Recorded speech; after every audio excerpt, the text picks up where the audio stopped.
It's maybe the king of all pasta dishes. But this is no ordinary lasagna bolognese. What makes this one so unique? Well, let's start at the beginning. Hi, I'm Jake. I've worked in New York City restaurants for almost 15 years, and I've got almost 15 million food restrictions. The big ones, to start, include gluten, dairy, nuts, and sugar. Whenever I tell people, they usually say something like, "Ugh, I'm so sorry," or "Oh my God." But here's the thing. It's not as bad as you think. Yes, I definitely miss a lot of those things. But most of the time, I feel pretty good. So what do I eat instead? Well, necessity really is as doting a mother to invention, as they say. And to prove it, I'm gonna do the impossible. I'm gonna make a lasagna bolognese that's as good as you've ever had. It'll also be completely gluten-free and dairy-free. You don't believe me? Well, let me show you. In order to achieve the impossible, you definitely can't skimp on the quality. I'm fortunate to have a great whole animal butcher in my neighborhood that carries really excellent meat. My bolognese starts with 1 pound of grass-fed brisket and 1 pound of heritage pork shoulder. I use these cuts instead of ground beef and ground pork because I know they're both, 1, super delicious, and 2, work best with long cooking time. You don't always get that with pre-ground meat. Something distinctive to a bolognese versus any run-of-the-mill ragu is that it's usually loaded with vegetables. These include 3 carrots, 3 stalks of celery, 3 shallots, 2 cloves of garlic, and my favorite addition, 1 bulb of fennel.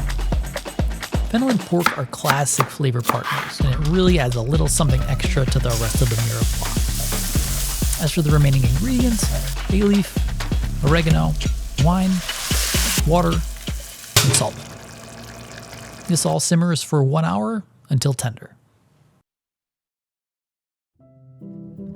Lasagna always calls for cream sauce or cheese or both. The classic bechamel of wheat flour turned into a roux with butter and then turned into a bechamel with milk is a double no-no with my restrictions. Enter my easygoing, reliable friend, cauliflower, aka white boy broccoli. The appeal of cauliflower, usually, is its malleability. Toss its florets in whatever seasoning you want, roast them in the oven, and they'll taste like whatever you toss them with. In this case, though, cauliflower has another trick up its sleeve. Silky, creamy deliciousness. The kicker? This is actually the easiest recipe you've never heard of. Add 32 ounces of water, 8 ounces of white wine, about 1/4 cup of olive oil, 2 tablespoons of nutritional yeast, and 1 tablespoon of salt all together and bring it up to a simmer. Then, just ugly chop 1 cauliflower, add it into the liquid, and cook for 30 minutes. Then you blend it, season to taste, and you've got your cauliflower CREMA. I've made this lasagna dozens of times over the years. I love it and stand by it. All the same, everything can always be improved. I'm trying something new on this one. I'm talking about fresh pasta. Figuring out how to make gluten-free fresh pasta is the holy grail for me. It's kind of like an Indiana Jones, except you actually want your face to melt when you finally find the treasure. The elegant simplicity of Italian cooking immediately goes out the window when you realize that all of these jars need to stand in just for AP flour. Now, I keep a high bar for what I think fresh pasta needs to be like, even if gluten-free. I've tried numerous times in the past and nothing has made the cut. As for this time, exactly the same. It's not working. Luckily for me, these dried lasagna sheets work incredibly well. They're made from lentils and they're actually pretty mild and a bit peppery, and their flavor and texture work really great in this application. Time to build. Let's talk about where we are. You've poured your blood, sweat, and tears into making the individual components of this lasagna. You're ready for the easy part. The sauces are done, you've got your pasta, you've guarded your bolognese from lurking predators.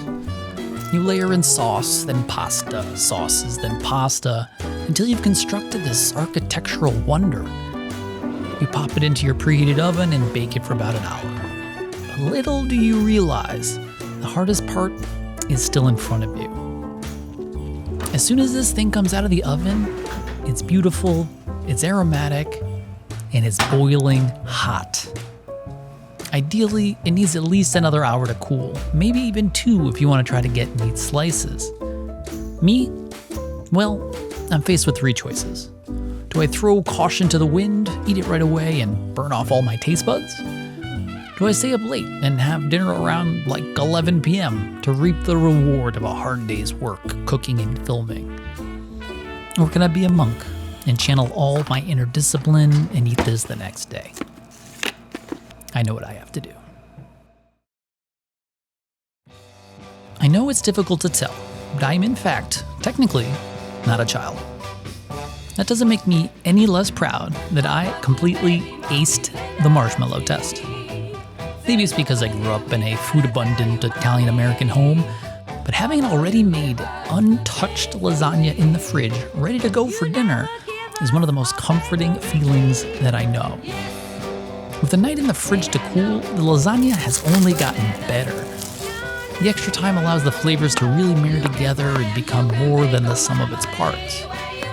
Last night I would have had to scoop this out of the dish with a spoon, but today I can cut myself a nice big slice. You can reheat this any one of a dozen ways, but then you feast. And you know, they say virtue is its own reward. And I think that's true. Just so long as that reward is actually lasagna. So, are you looking for ways to make eating vegetables more delicious? Well, check out this video where I slather mustard vinaigrette on everything.